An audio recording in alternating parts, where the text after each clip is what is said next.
Hello and welcome. You're watching Closing Trades here on ET Now. I'm Harsh Saita. Very quickly on to where the Nifty is at. We were, in fact, in fine fettle in the morning, but we've given up all of those gains. Now sitting in the red and very close to the day's low. Again, in terms of the band in which we're trading approximately 150 odd point band. So it's not a very wild move in terms of how the index has moved, but we've obviously seen some weakness, and that weakness has actually been sold into. When you're looking at some of the sectors, where the Bank Nifty is one of the key sectors which is leading the decline. In fact, the Bank Nifty is down around 0.7%, and that is one of your key contributors. But outside of that, you're seeing plenty of other, in terms of stocks, Reliance, SBI, ICICI Bank, all of those also pressuring the index to some extent. And it's just the breadth, right? You've got very few in terms of the gainers versus the losers. 14 advances to 34 declines is what we're seeing on the Nifty at this point. And that's one of the reasons why you're seeing the kind of pressure that you are. Hindalco is your top gainer. JSW Steel, HCL Tech and Tata Steel, all of them gaining 1% plus each in trade. The losers, there are plenty in terms of the 1% plus kind of losers. So Bajaj Finance, Adani Ports, SBI, BEL, and Bajaj Finserv. But in terms of the big movers on the Nifty, there aren't too many. Just about 1.5% in terms of the top gainer and the top loser. So not too much of a variance seen there. The Nifty IT index holding fort around 0.2% higher. HCL Tech is one of the key gainers there. Infy is the other one, Wipro, LTIM. And you've got Tech Mahindra as well, which is just about sitting in the green.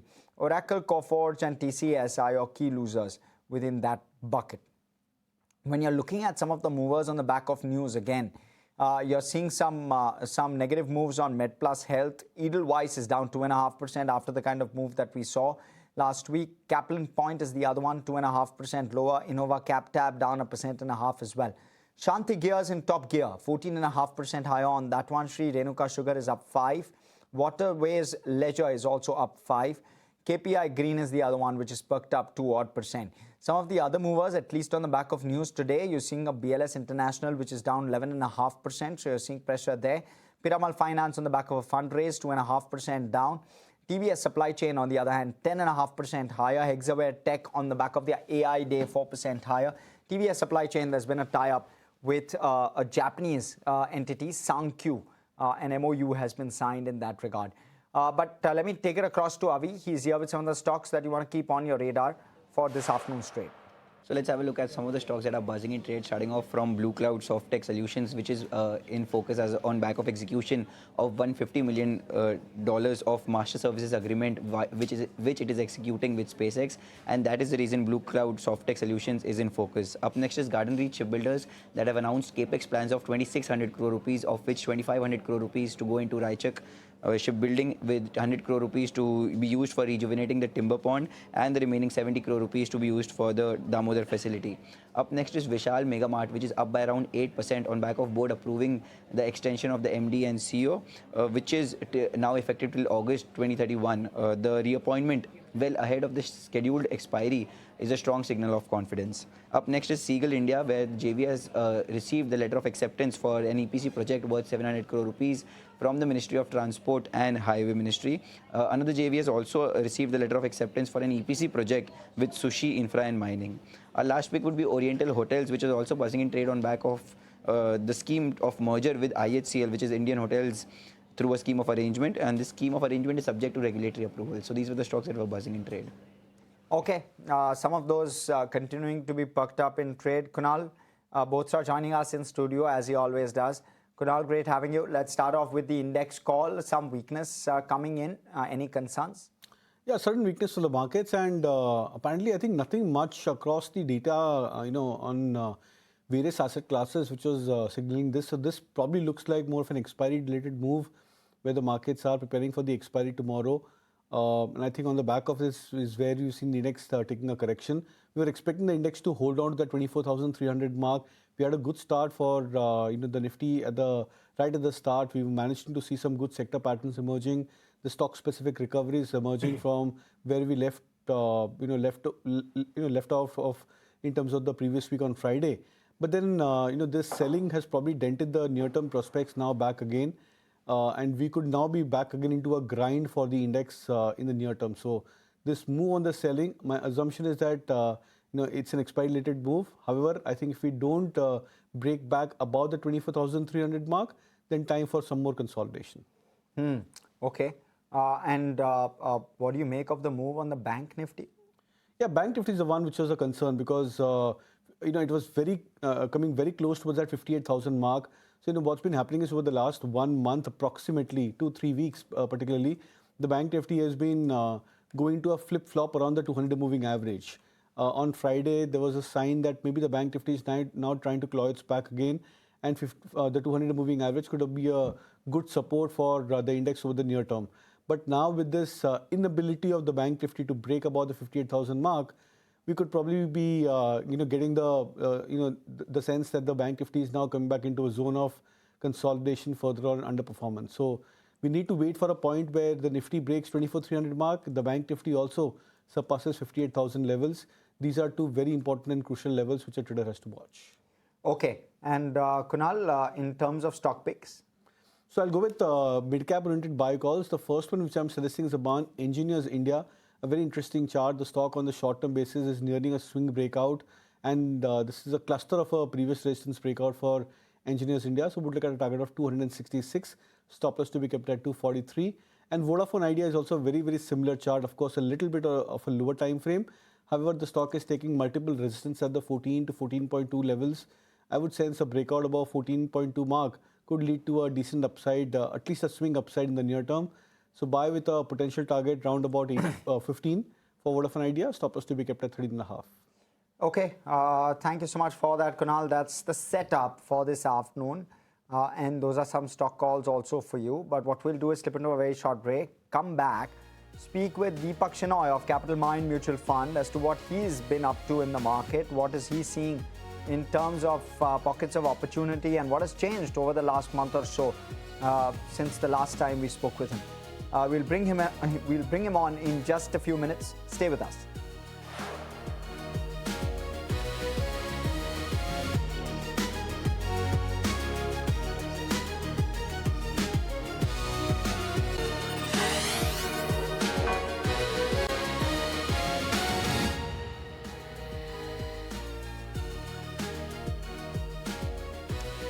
Welcome back. Now, amongst a bunch of stocks that are buzzing, it's also the sugar counters. The government has stepped up efforts to rein in soaring sugar prices, and sugar production is estimated to have fallen by nearly 11% this year, while prices have risen as much as 20% in a month, touching 65 to 70 per kg in several states. Kuldeep here with more. Well, the sugar production is estimated to fall by up to 11% this year, and as per government data, initially the sugar production was estimated at 343 lakh tons, and now it is estimated to fall to 306 lakh tons. And the prices of sugar has been soaring further. In fact, as per the latest data of the government, sugar prices have been seen at rupees 65 to 70 rupees per kg. And many states, in fact, in Delhi and Bombay, sugar prices were seen at nearly rupees 68 per kg, while in areas like Guwahati, sugar prices have touched 70 rupees per kg. So this has been the status of sugar prices in the country right now. As we know that government has been taking multiple steps to control the prices. It in fact tightened the sugar stock holding limit from 1st of September for bulk consumers. It also approved duty-free import of raw sugar up to 1 million ton so that the prices could be controlled. However, what we have also learned is that from the mill side there has been a reduction of nearly 500 rupees per quintal in wholesale prices of sugar. But what we have learned is that it is not going to reflect at retail level, because as we have been seeing that there has been consistent increase in the prices of sugar at retail level. And in fact, the government has taken several other steps also. It in fact directed the secretaries and all the state governments to conduct physical verification to ensure the compliance of sugar stock holding limits. And it has asked even the state governments to take action under the Essential Commodities Act against the defaulting farms. So these are the steps that the government has been taking to ensure, to control the prices of sugar. But so far, the story is that there has been, we have been seeing an increase in the prices of sugar. Okay, thank you so much for that, Kuldeep. Let me go across. We have Deepak Shenoy joining us of Capital Mind Mutual Fund. Deepak, great having you. Deepak, I'll start off with how you're looking at some of the EMS plays, just given the fact that you've got the mobile phone 2.0 scheme which has come. And that means that there will be an India value add of at least 26 to 30%, for availing of this scheme. How is it looking, and do you believe that we are well placed to execute now on this particular scheme? Only a couple of players out there who can take full advantage of it. Yeah, I mean, it's early to say. We don't manufacture a whole bunch of components, right, in the mobile phone ecosystem. For instance, the chips, the GPUs, the screens, well, that part, we can we can manufacture, but we don't meaningfully. We don't manufacture the cameras that go into mobile phones. So to a large extent, this ecosystem is mostly about assembling stuff. We probably make the cases and the plastic parts that go with it. We'll have to kind of up our component part of the manufacture for us to truly, really de-link away from having to import substantial parts of this ecosystem before we assemble it together. That part we haven't seen much progress on. I think we're building into the assemblers right now, and I think that's an initial good step. But to be really excited about it from a 5-year or 10-year perspective, I think we'll have to get more of the other elements in place, the sensors, all of the other stuff that we actually import. We should be manufacturing or making some of these things domestically. Hopefully, this will trigger a part of that ecosystem to start making new things. The EMS players, right now, since they're relatively small in size, this may add a bump to their near-term, next 1 or 2 year kind of earnings growth. But in general, the industry has to move towards more of the larger components being used in the mobile phone units. Interesting, but I think the EMS players have a bigger story here. Okay. Therefore, how would you play it, Deepak? Would you play it through the component manufacturers and the mobile phone manufacturer, the direct exposure out there? Yeah, I think no, EMS is fine in the sense of they're useful. They have to still demonstrate, of course, in their earnings that they're able to actually take advantage of these opportunities. So there are a few players here, and therefore, since the field is limited, you have a few players that are listed. There are some unlisted players, some of them very large, who are in this space where we don't get any visibility as public market players. But I think the field will grow. I definitely feel there's a lot more that can happen, but it may not necessarily work for the mobile phone thing as much as it may work for things like auto ECUs, auto, the components, chips, where we actually have some advantage because they don't need the highest end chips. They don't need the most bleeding edge technology to be able to kind of service from India in a larger way. So that may be the scale generating opportunity here, but it may not necessarily be mobile phones. I'm just saying the mobile phone speed is nice, but it's not the most attractive because we can't own most of that ecosystem for a long time. And Deepak, I'm curious to know, how are you looking at the IPO market? Just the quantum of fresh paper coming our way is keeping our markets sideways, right, to a large extent. Maybe one of the reasons. I'm not saying it's the only reason, but maybe one of the reasons. Yeah, I think it's a good thing. You see, we don't have to have markets that are going up because there's limited supply of good companies. that is a silly reason for us to. We should go up because earnings are going up, right? Many of these IPO-ish companies have actually turned around significantly since their IPOs, the last 2 or 3 years, whatever IPOs have come. You see, some of them have become quite reasonably profitable. They are growing, they're showing or demonstrating both earnings growth and perhaps the ability to maintain margins or increase their margin profile. That is where it's exciting because you get new companies that are in the growth stage of business rather than maybe existing companies that may not be so growing so much. They may be more mature and not meaningfully doing things in all of the sectors, whether it is retail or whether it is I don't know, eyewear, everything that are companies that have demonstrated or are demonstrating better, profit profiles. So welcoming new companies is important for us. While it may cause initial liquidity to spread to some of these players, I think that is just an initial problem. You want to think of 5 years ahead. All the players that you might know of today that are in the market but not that are in the actual economy but not listed. We need them to list. The largest exchange in India is not listed. If it does get listed, will it take away liquidity? Today, yes. But tomorrow, the growth of the market itself will increase in the volumes of the exchange. It will increase in profits for the exchange. And, then we can all participate in that growth. Today, we can't. So I think that is a good thing in the long term. Not great for the short term, but that's okay because we can allow this, a short-term hitch on liquidity and ride through it. But if we get access to long-term earnings, the better for us as a market. A lot of sense.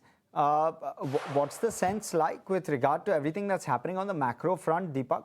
You've got the US 10-year bond yield now at 4.72%, which means that FIIs coming in becomes that much more difficult at the kind of rates at which we are at. And then there's just lack of clarity, right, with regard to West Asia, with regard to tariff policy, with regard to the way in which India specifically is being dealt with. Just so much to keep track of these days, and all of that determining the moves on the market. Yeah, I think to some extent, international debt situation seems to be worrying because the US 1030, Japan 1030, all of them are trading at multi-decade highs in that sense or close to them. India isn't that bad because India's fiscal position is actually much better than it was in the past. And relatively speaking, our yields are higher, much higher than inflation. Our inflation is 4-odd%. Our overnight rates are 5.2%, 5.5 to 5%. So you get real returns of at least 1% even on overnight. But if you add bank fixed deposits, which are at 6.5%, I think you're getting considerably high real rates. So in that context, India is in a better shape, but we will get hit by some kind of worldwide debt issue that happens if it happens. So there is some wariness on that. But macro overall actually looks exciting from an India perspective, not so much from investing abroad perspective, because I think there are extremes that are happening on AI, there are extremes that are happening on debt. All of these things will eventually, if the India story is actually happening and the earnings are showing very robust growth, our credit growth is actually quite good without as much in terms of defaults in recent times, and NPAs are low. So Indian macro is looking at the exact opposite of world macro at this point. So I'm excited about India longer term story. I know that in the short term we will probably take a hit if there's a big issue in the West. But that's okay. I think FIIs have been exiting for most of the last 1.5 years. And hopefully when they are able to recognize that India is in a better place, they'll come back, and that will probably add a fillip to us. Macro is where the risk is, but I think the reward will come because India has been in better shape in terms of both debt and in terms of inflation. Okay. Deepak, I'm going to pause the conversation here. I'm very curious to know as to what you're doing in terms of activity in the market. And I know you can't talk stock specific, but even overall, where we have Q1 earnings firmly behind us. We'll talk about this, but I need to take a very short commercial, come back to you and speak a little bit about that. Stay with us, viewers.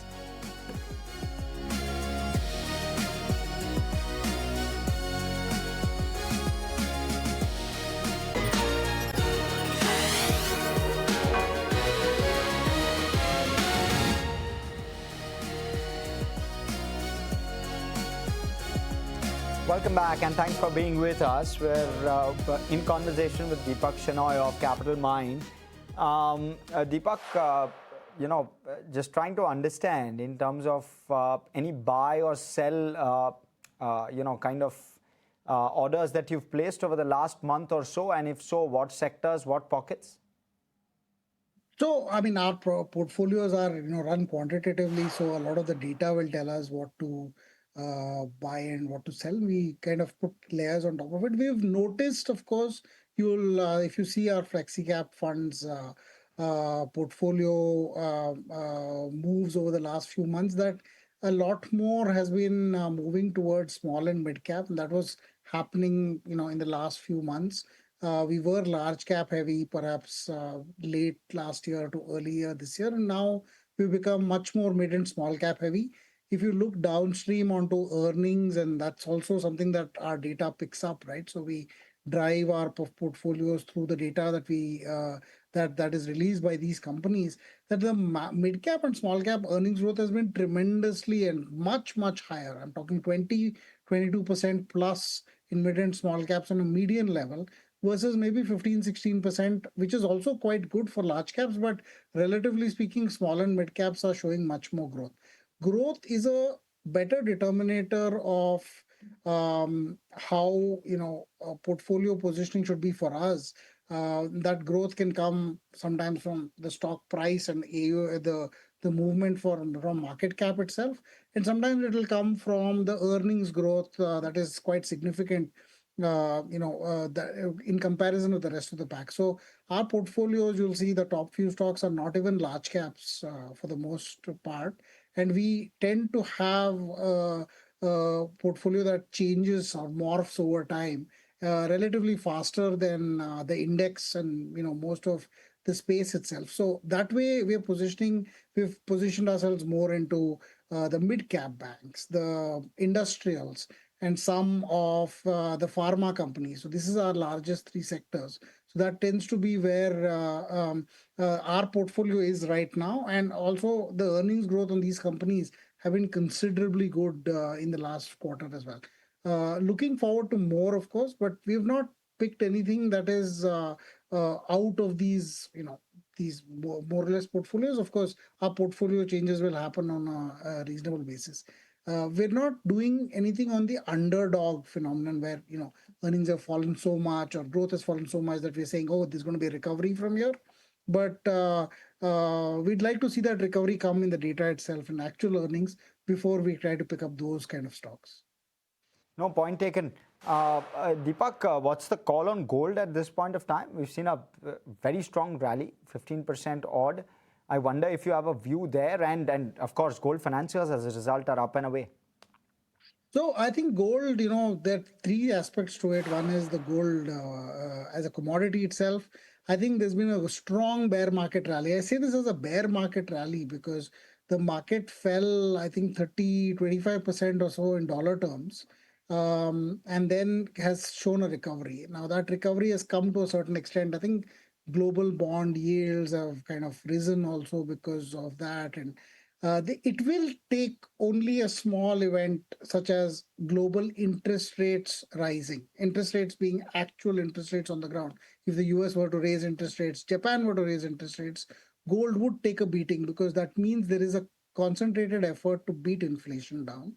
Inflation coming down is negative for gold because gold is used as a hedge against inflation. And to a certain extent, some stability on this global macro policy front will also result in change downwards in the price of gold. Typical gold market rallies have seen 20-30% moves, but I don't particularly feel this is a long-standing rally. I think the prices declining 25% has pushed gold into a bear market, and now it's come back up recently. But I feel the typical charts of gold over the very long term don't show a very exciting time ahead. It's a great short-term move, and using short-term commodities, in a commodity portfolio you'll see some profits, but don't bank on gold as a next 1 year it's going to double, next 2 years it's going to double. I think it's more a long-term hedge against inflation, and that's what you should position it in your portfolio as. don't look at this move and say, oh, but now we're going to cross like new highs and all that. When it does, I think that's when the potential for a trader becomes more important. But I would say right now, I look at it only as a position that is useful for diversification and to hedge against potential inflationary risks or some kind of macro issues in the long term, not necessarily something great in the short term. Okay, wonderfully put. Deepak, that's all. Unfortunately, the time that we have, I need to let you go. Thanks so much for coming in, giving us that perspective. Thank you so much. Thank you. Thank you. Merrill here, though, with some of the stocks that are on our radar this afternoon, and there are plenty, frankly, of movers. Merrill, what's on your list? Right, so these are some stocks which we are seeing firmly in the spotlight today. First is Aptus Pharma in focus after the company has approved a proposal to raise up to 45 crores through a preferential equity issue. Allied Blenders and Distillers is also in focus after the company has announced a strategic expansion into the geography of Malaysia with local production of its Officer's Choice Blue brand. Also, we're seeing in focus is Apollo Tyres. That company has seen strong positive brokerage action with UBS upgrading the stock to a buy rating. UBS also sees an inflection point coming into the company's India operations and also meaningful prospects from Europe, with meaningful earnings recovery expected once the near-term commodity cost pressures start to ease. Jubilant Pharmova is another stock which is buzzing on the back of a positive regulatory development. It has received the US FDA's approval for its new isolator-based fill and finish line 3, and this approval is also covering commercial batch manufacturing of the very first product on this very new line. Finally, we've got Hexaware Tech in focus. At its AI day, the management highlighted that more than half of the company's revenues is already AI infused, underlining the strong growing role of AI across the company's business verticals. These are some stocks which are seen buzzing in trade today on the back of this news flow. Okay, thank you so much for that, Merrill. Let me, in fact, also go across. We spoke with the Hexaware Tech management. Stock is in focus after announcing, the management announced the stance of involving AI in client spending on their AI day. Jude caught up with the CEO at their AI setup in Chennai, and the CEO spoke about how AI is making it faster and easier to build custom software. Listen in. Two premises. The first, SaaS company said, I can bring best practices encoded into my platform and bring standardization. But the truth is, most large enterprises don't like standardization. They feel it's being forced on them. The second, which is true, is that it's too expensive to build software and too time-consuming to custom build software to replace the SaaS. The second part is no longer true. And the first, people never liked in the first place. So I think that's the fundamental premise. However, if you look at it, there are many types of SaaS that I think will have a moat that we can't cross. Right. If they have core data about the enterprise, if they're running, processes that impact, let's say, reporting, processes that impact compliance, that's not our target. But it's a $900 billion market, close to $1 trillion. There are many pockets. We've identified 4 or 5 archetypes that we think are good. Okay, so that's the take coming in. Kunal obviously continues to be with us. Ruchit Jain is going to join us in just a minute or two. But Kunal, let me come straight to you with regard to this entire, the entire IT space. It's beginning to get very selective, right, in terms of the moves. The secular move seems to have already happened, and then now you've got stock-specific moves playing out. How do you play IT at this point? And I think that's how you should play the IT index, IT rally, because we are now into that patch of prices consolidating, or maybe a best way to try and say is mean reverting in the last couple of weeks. From June end or July start, the Nifty IT index had done spectacularly well. So relatively, because of the news flow was not anywhere positive for the IT index. But then moving from 26,000 mark towards 32,000 levels, and that too on the back of strong recovery across mid caps and a relatively decent recovery across select large cap names. So the move was trickling up to be quite well. And then in the last 3 weeks after this big rally is where the IT index has gone through a bit of a backseat.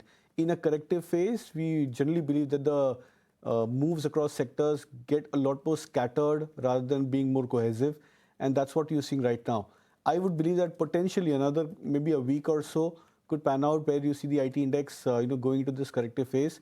But if we happen to come back to, let's say, 28,500 mark or 29,000 levels for the IT index per se, then I believe a good contra buy could start to emerge from any of these IT names. So right now it's a patch of mild weakness, mean reversion, call what we want to.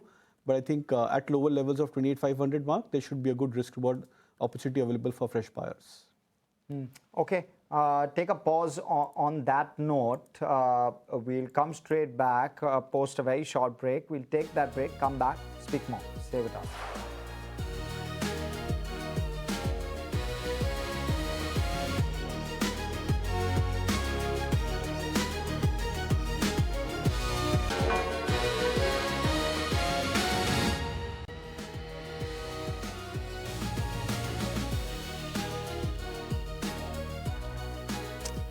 Back with closing trades right here on ET now, while we continue to hold around the 24,200 mark.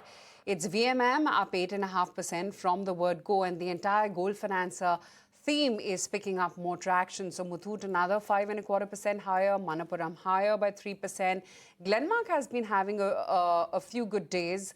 That was the case last week. Today as well, it's holding up about 3%. And Siemens is the one which is holding up 4.5% as we speak. Dixon seeing some profit taking, down 2.6%. Premier Energy is down 2%. ICICI Pru Life down about almost 2%. And HAL and RVNL are the other laggards today, which are down about 1.7% apiece. Amidst the large caps, it's a mix of IT, some select pharmaceutical names, and then metals. That's the defining trend. So JSW, Tata Steel, Hindalco, they're your top winners when it comes to the large caps right now. Richard Jain as well joins in on the show. Richard, hi, afternoon. Good to have you on the show.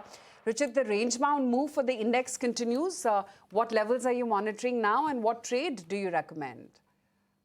Yeah, hi, very good afternoon. Well, yes, quite a range-bound move since last 2 or 3 trading sessions, and there are still no signs of any directional move coming in.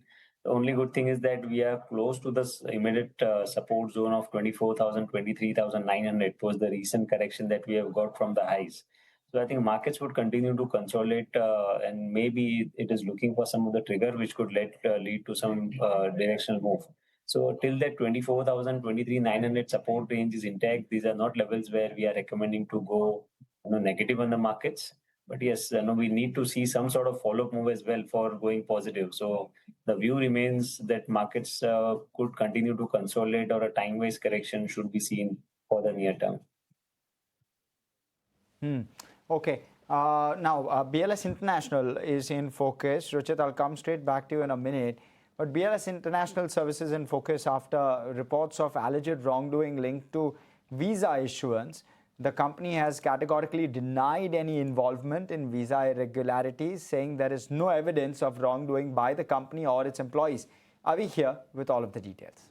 As you rightly mentioned, BLS International Services is in focus and was down about 10 to 12% on back of some serious fraud allegations. However, the company has now issued a formal clarification to the exchange, categorically rejecting all allegations of involvement in the alleged visa fraud network. They say that there is no evidence of any wrongdoing by BLS International or its employees. The visa decisions rely solely with the authorities and has nothing to do with BLS International.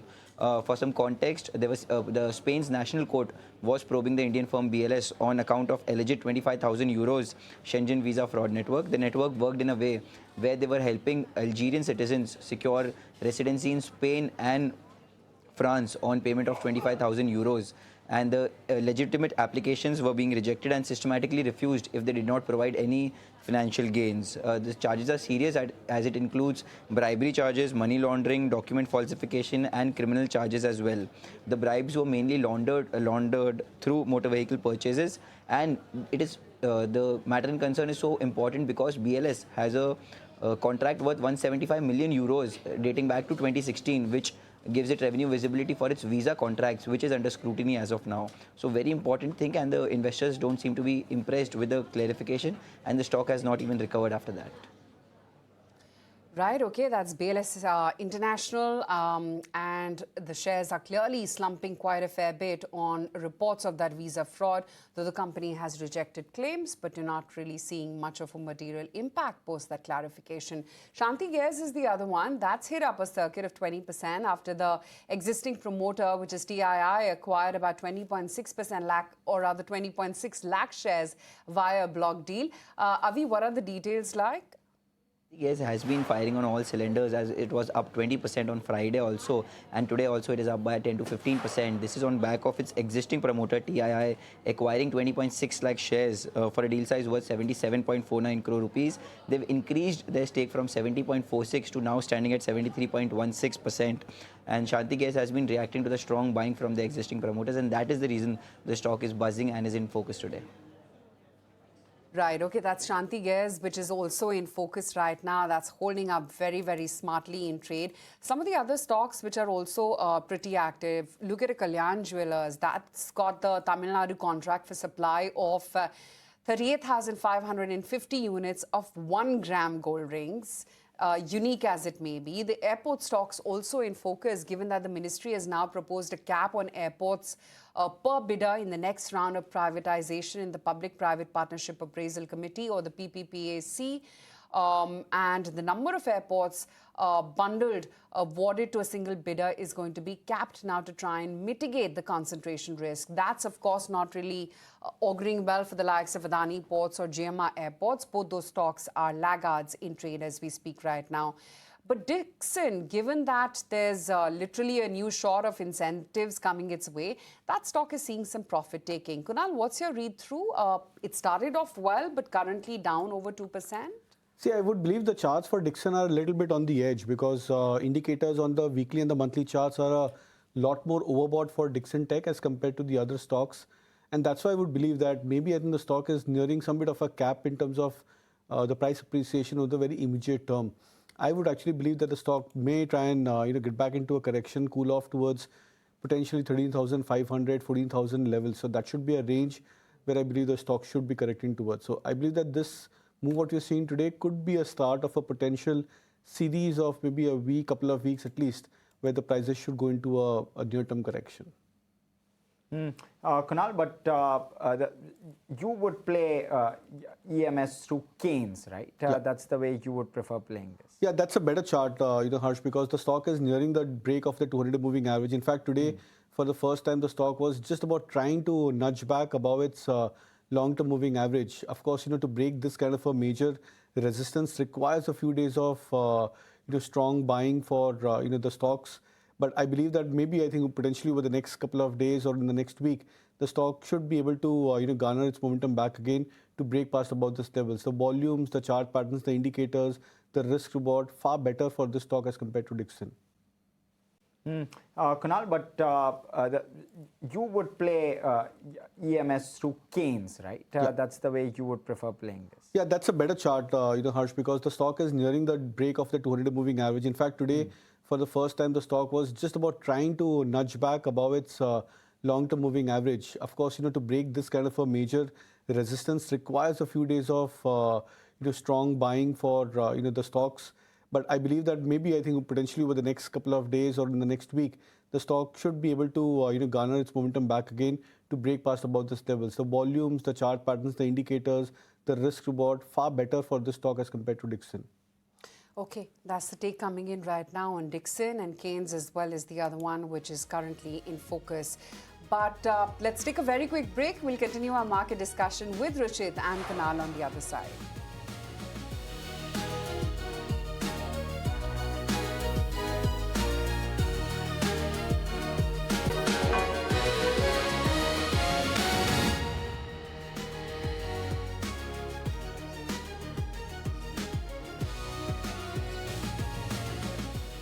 Back with closing trades right here on ET Now. We're holding out quite okay right now in trade while we continue to be in that range for the index.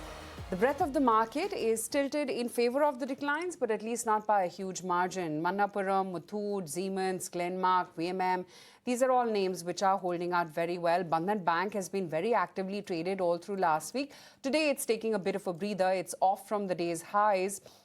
down about 0.5% or so as we speak. Alcom is the other one, and then HDFC AMC marginally higher, but OI build-up of over 33.5% right now as we speak. And yes, in terms of a defining trend sectorally, it continues to be metals. That entire sector holding out, JSW Steel, Tata Steel, Hindalco, and the other constituents like Ratnamani, etc. as well, are looking up in trade. Sunny Agarwal too joins in, and we've got Ruchit and Kunal already with us. Sunny, hi, afternoon. Just wanted to understand, with the earnings season now done, what's the takeaway in terms of mid and small caps which are looking attractive? Yeah, good afternoon, Aisha, and thanks for having me on the show. I think definitely very strong set of numbers from, in fact, all the companies during the quarter two. And as you rightly pointed out, especially on mid and small cap pack, we have seen that Nifty mid cap 150 has reported close to 26% kind of year-over-year profit jump, and Nifty small cap 250 has reported 34% YY jump in profit. So definitely a very strong beat across mid and small cap pack. And within this pack, what we believe is that few sectors which have delivered very strong set of number, where the profit pool is significant. One is chemicals. Chemicals seems to be turning around as we speak. Selective auto ancillary companies have reported a very good set of numbers, which we believe should continue going forward. Cap goods, engineering, precision engineering component companies have reported very good set of numbers. Metals and mining, obviously backed by a very robust underlying commodity prices.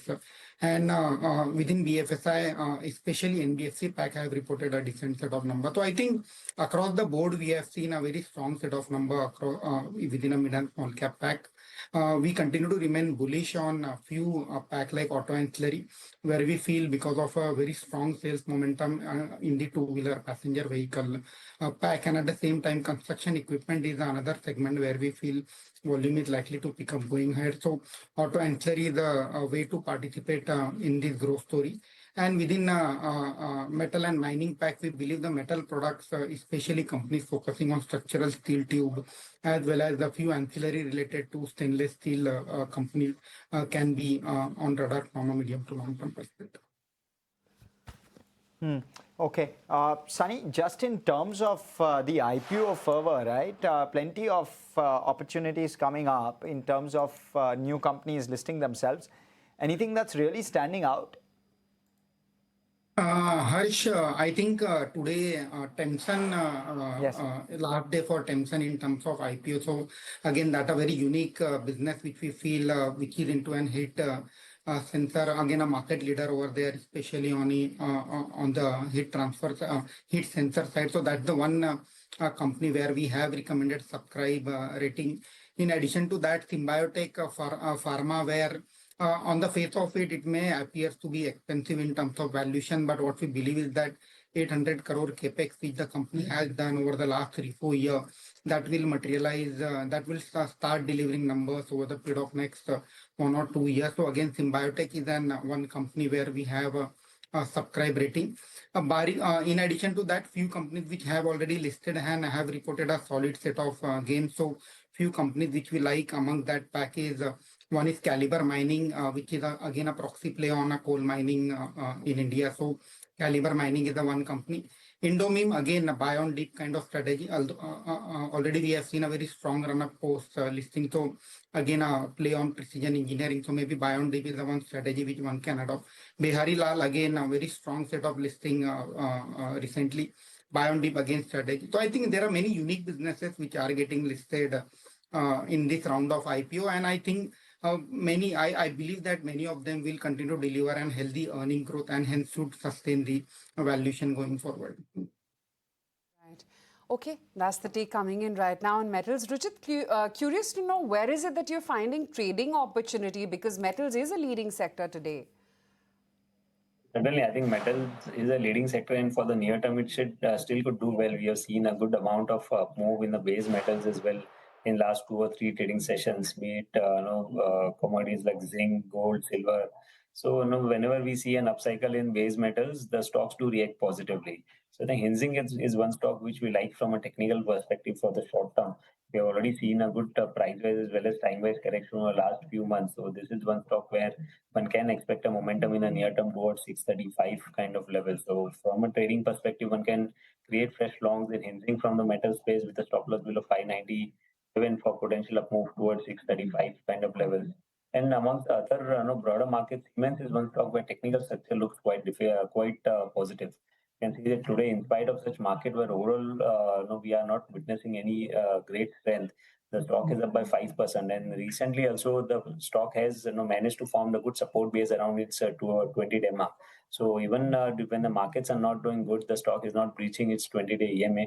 Price up moves have also been supported by good volume. So I think this outperformance could continue in Siemens as well. Potential up move towards 4350, 4400 for positional traders, I think could be there in Siemens as well. Well, Manappuram, Muthoot, those are of course the two winners today. Also want to see the entire jewelry pack because that also with the uptick in gold is actually holding out well. Just wanted to get your sense right now, Sunny, as to whether these are the levels to add positions onto any of the gold financiers or gold retailers for that matter. I think, again, one should remain slightly cautious as we all know that the competitive intensity in the gold finance pack has gone up significantly with the many new players that have ventured into this. And if you remember, Muthoot has already called out for this during their analyst call that because of increase in competitive intensity, their margins may come under pressure going forward.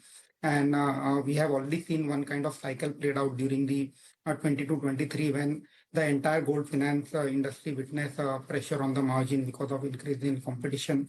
So that is something which one should keep in mind. But having said that, obviously, a rise in gold price augurs well for the entire gold finance as an industry, as LTV keeps on reducing and they have more room to lend to an existing borrower. So I think continue to remain cautiously positive. So maybe if somebody is planning to enter into a fresh trade, stop loss is something which one should keep in mind.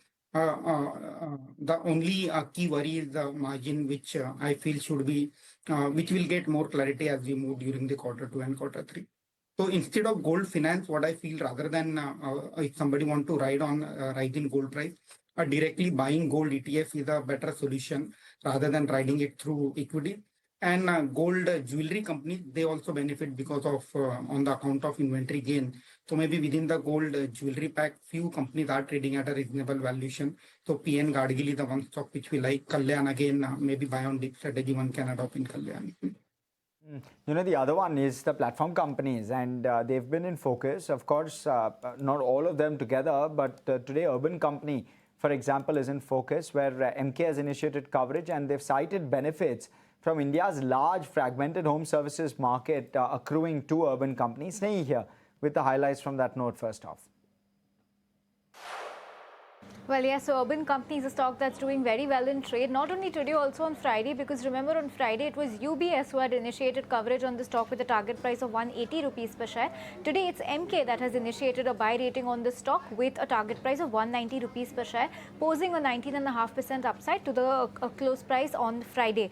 They say that Urban Company leads India's online home service market, supported by large fragmented addressable market and higher service densities, improving customer satisfaction, partner utilization and earnings, and that is overall strengthening the platform flywheel. They say that India's consumer services NTV, that's the net transaction value, is expected to grow about 20% CAGR during FY26 to FY29. This is of course excluding their InstaHelp category.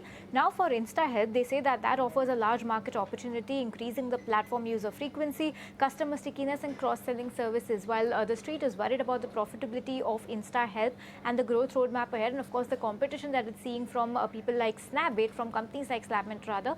MK believes that this could be a good cross-selling opportunity for the company. On the back of all of this, they say that aggressive InstaHelp expansion is expected to raise the adjusted EBITDA losses to 940 crores in FY28, but this is where they expect this loss to peak out. So that's what they're saying. They also say that MK expects operating leverage to drive 47.4% adjusted EBITDA CAGR for the India consumer services, and incubation of InstaHelp and Native alongside weak international profitability could delay the consolidation consolidated profitability until FY30. So this is another statement to be watching out for. They also say that revenue is projected to increase to 1,560 from 1,560 crores in FY26 to 3,350 by FY29, and consolidated EBITDA losses are expected to peak at 730 crores in FY28 before improving. So all in all, a very bullish note coming in from the house of MK on Urban Company. Okay, that's Urban Company, and brokerages still recommending a buy on that stock. We'll take a very quick break, continue having our market discussion on the other side.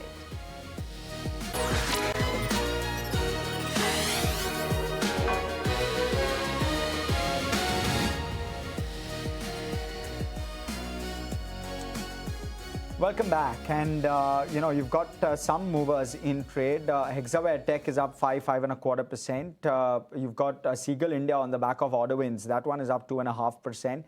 Piramal Finance is down 2.5%. TVS Supply Chain is the other one, 12% up on the back of their tie-up with SunQ. And as a result of that, you're seeing a decent move on that one. Let me go across. Sunny, I wonder what the take with regard to Hexaware Tech is, and everything that's come out of the AI day. What is it indicating towards any changes that you all have made to your target price and on the back of that? Yeah, coming to Hexaware, or in fact the entire IT pack, first of all, I think there has been no negative surprise when it comes to the recently concluded quarter, and everything is on track as far as FY27 numbers are concerned. And as we see the reversal of trade across the globe from an AI, the traditional IT services business is again coming back on radar of an investor. Having said that, one has to keep in mind that ultimately FY27 is a year where earning growth is likely to be muted, where most of the tier 1 IT companies will report kind of 3 to 4% kind of bad growth, and mid-size IT companies, including Coforge, Persistent or Hexaware, where the growth will be in the kind of low double-digit kind of growth. Valuation definitely have turned comfortable.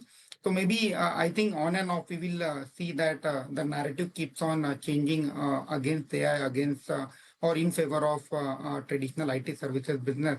But the fact of the matter is that Street is looking forward to FY28 and 29, where there can be a strong visibility of double-digit kind of earning growth from an entire IT pack. So I think today's reaction may be to the deal win, but ultimately the companies which will deliver on consolidated basis, including AI as well as the traditional IT services pack, those companies will emerge to be the winner. So again, within IT pack, we continue to remain more bullish on Coforge and likes of Persistent, and within tier 1 IT pack, companies like Tech Mahindra, which has consistently been delivering margin expansion since last 7 to 8 quarters, and HCL Tech among the top 3 players.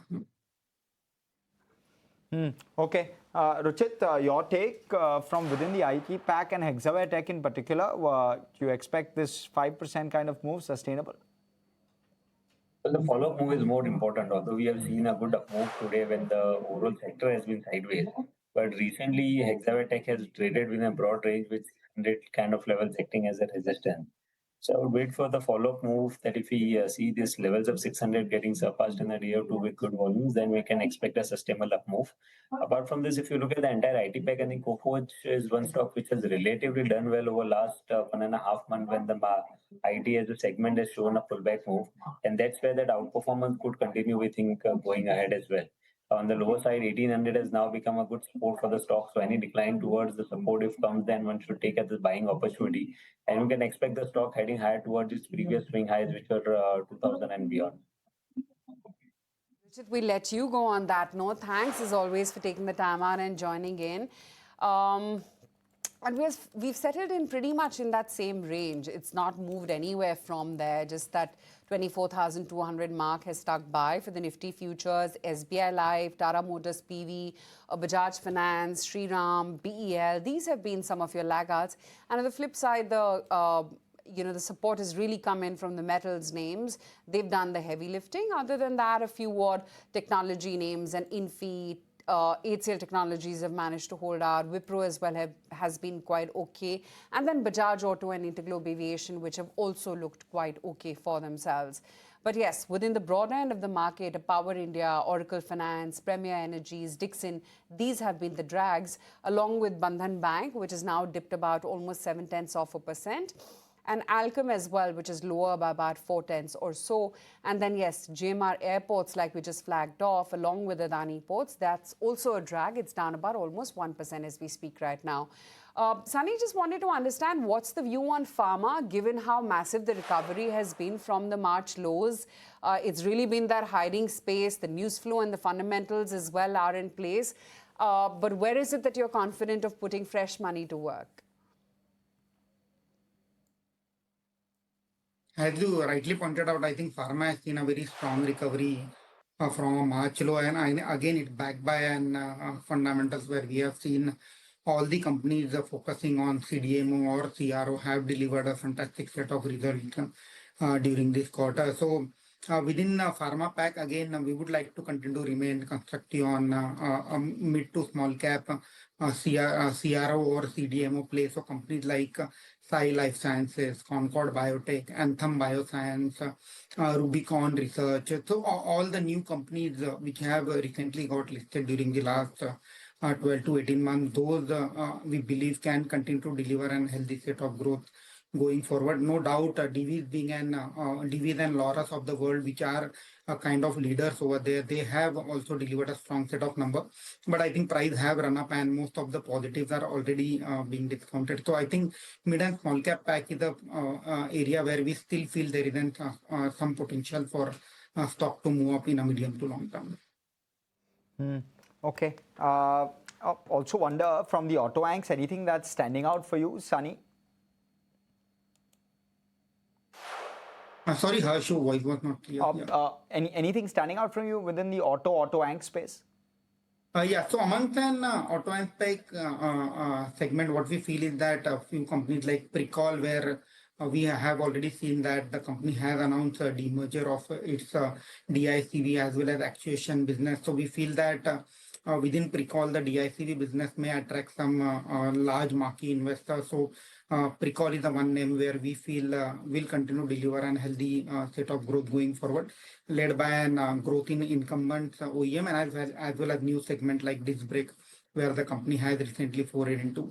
In addition to that, Lumax Auto is another stock which we like, where we believe the fair value of the business is closer to 2,800 rupees. So here again, predominantly a large share of business comes from likes of Mahindra and Mahindra, Bajaj Auto, within Bajaj Auto, Chetak. So all the key OEM are growing at a rapid clip. And at the same time, recent acquisition of CNC business, so wherein they have entered into Maruti and Tata Motors, that will continue to deliver a healthy growth.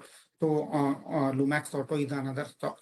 Among the auto OEM name, what I feel is that Hyundai Motors were and as well as Maruti. So both the companies have reported a muted margins during the quarter one, and that was, we believe that was on account of one of reason for both the respective company.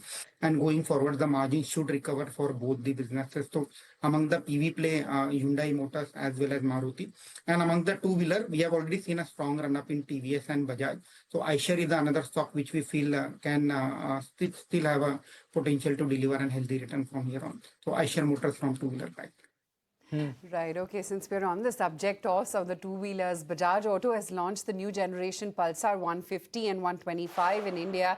The two motorbikes retain the familiar Pulsar design and performance character, but get a new engine altogether and a gearbox, chassis, and several technology upgrades as well. Anurag Joshi, my colleague, joins in with more. Well, it's been a great challenge creating these bikes. As you know, the Pulsar 150 has been like a favorite for the last 25 years. It's evolved over the years, and people love it for what it is. So really, we wanted to change nothing, but then change everything at the same time. So it's a bike where we have retained the marquee silhouette of a Pulsar 150. But within that, there is absolutely nothing that's carried forward from the current bike. We've taken forward the core DNA of what a Pulsar 150 is. A strong masculine silhouette, a powerful signature headlamp, sharp tail, very comfortable ergonomics, and that we've taken forward. So what you see in the new 150 and the same design follows through to 125 as well is pretty much the same silhouette. From a distance, one might think, oh, nothing has changed. You come up close and you find nothing is the same. So it's got a much more muscular tank. We've narrowed down the waist, so it gives a much better, a knee engagement for the riders. It comes with an all-new engine, completely new engine. It comes with a new chassis altogether. So right now the engine is a part of the frame as a stress member that gives it more stiffness and therefore much better handling and control on the bike. There are a whole host of other features. We moved it from a twin shock to monoshocks. There are a lot of segment firsts. So the bikes come with a TFT, 5-inch TFT display with Google mirroring from the phone. And that's something which is unheard of in this segment and is of immense convenience to riders. There is a new LED headlamp with a throw that's much better. Ride modes are there. There are 3 ride modes in this bike. There is crawl tech, which means that even at very low speeds and without giving any throttle input, the bikes don't stall. And that's a requirement today in our busy, city traffic. So. All right, so that's the take coming in. Kunal, from within the auto pack, your favorites? Auto, the auto OEM stock-wise, I would believe Bajaj Auto, Hero MotoCorp are the ones which are looking quite strong at the current levels. Eicher Motors has also been the one which has been doing fairly well, specifically with the recent breakout about 7,500, 7,700 mark, and the stock has moved up marginally higher from those levels. The only laggard so far, comparatively from the auto pack, have been the 2-3 major names, like so, for example, Tata Motors PV has been into a deep corrective phase. M&M has struggled to cross back about the 200 moving average. Maruti also, I think, a stock which was a decent performer in the second half of 2025. That stock has also somehow gone into a patch of its own consolidation. TVS Motors is the other stock which has done exceptionally well from the two-wheeler pack. The stock perched at the 4,400 mark. In fact, in the last 2-3 days, previous week, the stock had seen some heightened volume activity, indicative that maybe the start of the fresh expiry, TVS Motors can also come back into a fresh breakout. Okay, those are some of the auto ideas that are looking interesting. Just refreshing the screen to check in on where the closing rates are headed then. While it's really been a quiet day for the index, metals have held out. Infosys, HCL Technologies have picked up a little bit along with Wipro. Oracle Finance, though, has been lower by about 2%. But then again, it's largely been trended by some of the cap good names, metals, and their entire gold theme has sprung up with Manappuram as well as Muthoot taking the lead over there. Some profit taking for an RVNL, for a Dixon, which is closed in lower than over 2.5%, Premier Energies, Bajaj Holding. These have all been laggards in today's trading session. Godfrey Phillips as well has been active, about 0.6% lower is where it's shutting shop. Dalmia Bharat lost about almost 1.5%. And KEI, the big winner from last week, after that massive order win, that's also closed in just mildly soft or so as we speak right now. Sunny, just on the EMS play, curious to know how is it that you're reading into the news of, the government giving it a further push, EMS 2.0, and whether any of these stocks within the EMS sector are still investable?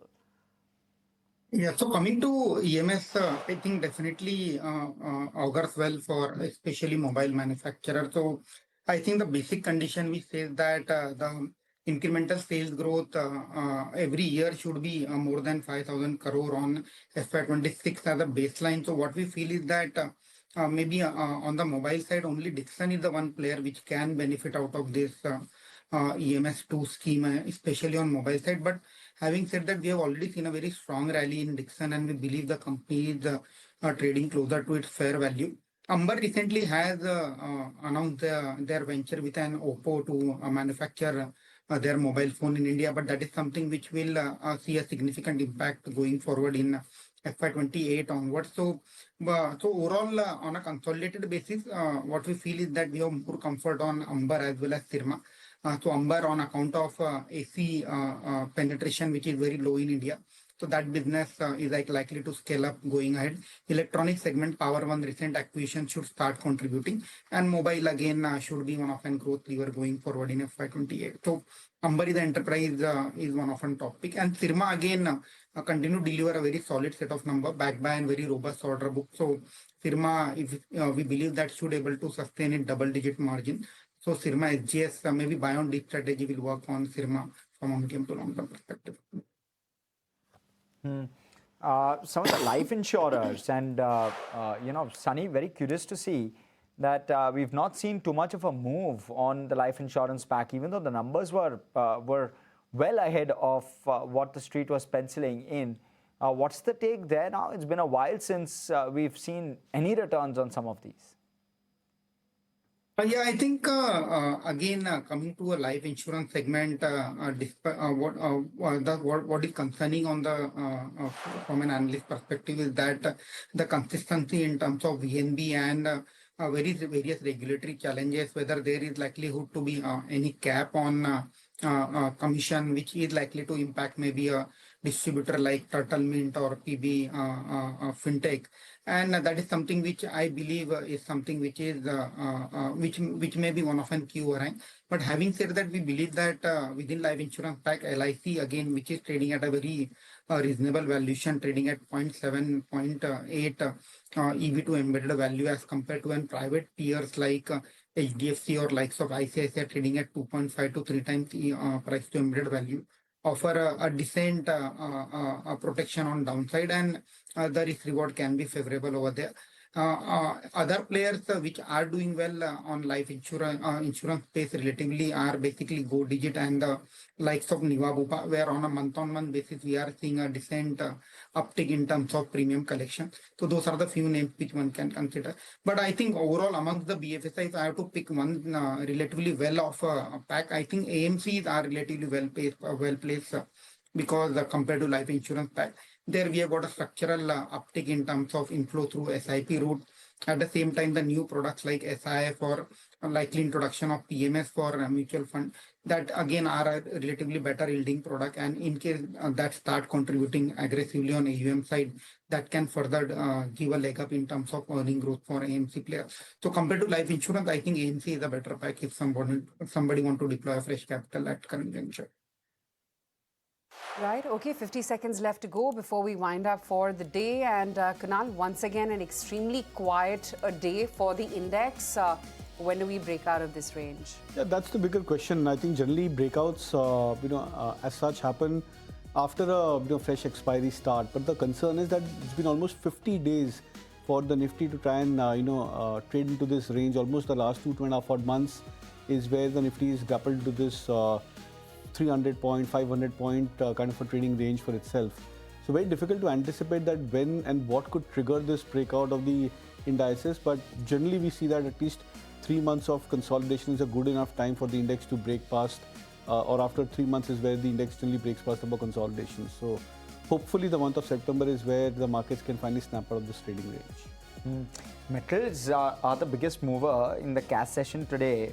Kunal, last 15 odd minutes of trade, we've seen a decentish move. JSW Steel, Adani Enterprises, just some of those movers in trade from within the Nifty pack, and metals in particular. I wonder what the call specifically on a JSW Steel is at this point of time. We've seen a very decent rally. We were sub 1,000 on the stock price not too long ago. We're currently at 1330. What next? So yeah, I think metals, particularly as a sector, is something which has been bullish on over the last, I think, few weeks, specifically when the likes of Hindalco, etc., were trading at closer to their long-term averages around say 930, 940 approximately. And in that same time span, I think JSW Steel was one of the ones which was trading at 1220, 1230 mark. The stock has been into a very slow, gradual uptrend, but it's now looking quite strong. It's as if that the stock is picking up good momentum in stages, which started off in a very slow, gradual rally, and now it's picking up pace. So that I think is attractive. But when I was looking at the charts comparatively in terms of the relative strength strategy, Tata Steel is something which I think should also be could also be looked at from the metal pack. The stock has relatively underperformed most of the other peers in the metal stocks, and looks like that it could be a time where maybe the weighting within the metal stocks could be shifted from the likes of Hindalco towards the likes of Tata Steel as well as JSW Steel. Okay, that's the trade coming in on metals right now. But Sunny, just wanted to address private banks as well. Got a very interesting take earlier this morning from CLSA as to why HDFC Bank is their top pick, and that's where you have the only bottom-up idea, perhaps. Would you concur with that view?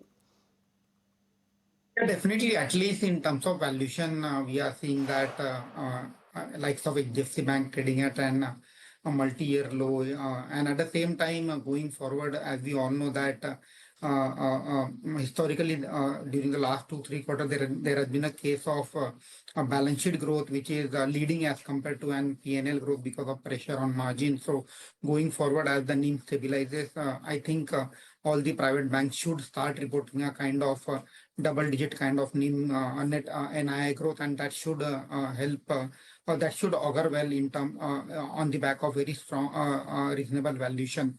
So no doubt ICICI Bank has been a leader, and there we have seen a strong outperformance.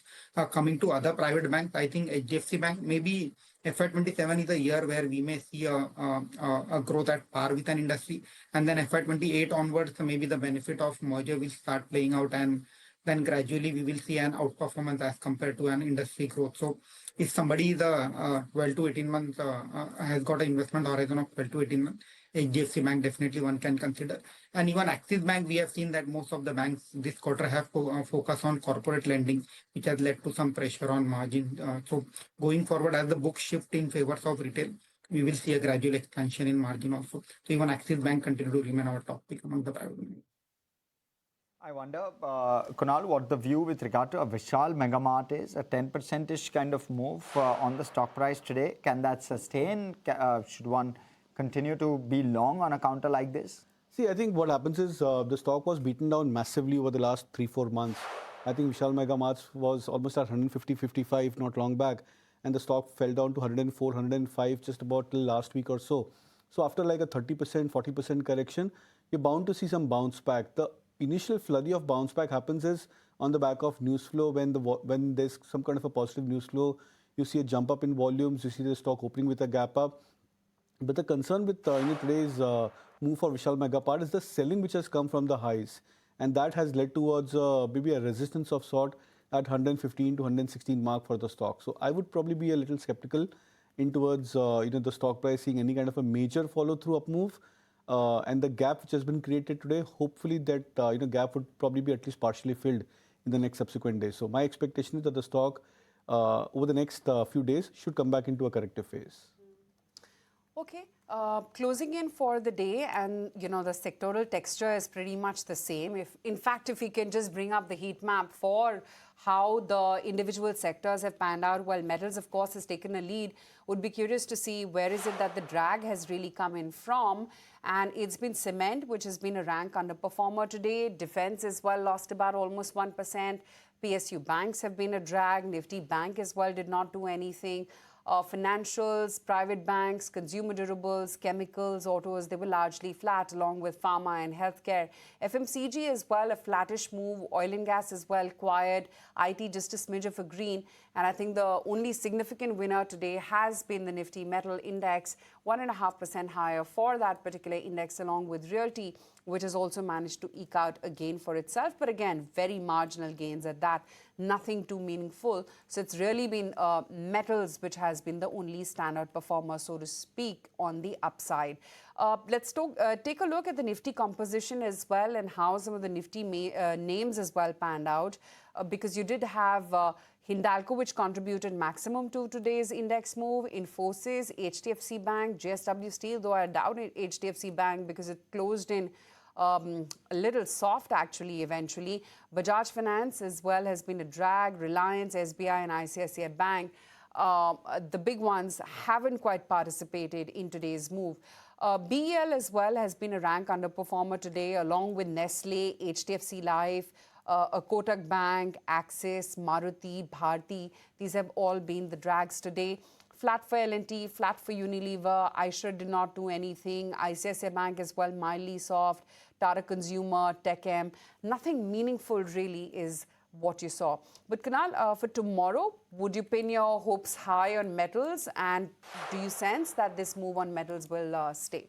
Yeah, it looks like that the move in the metal stocks will stay, because I was looking at the dollar index chart also, and it's ebbed off quite well from a point of 101 just about a couple of weeks back towards sub 100, sub 99 or 99 thereabouts for the DXY. That I believe could probably aid the rally further for the metal index.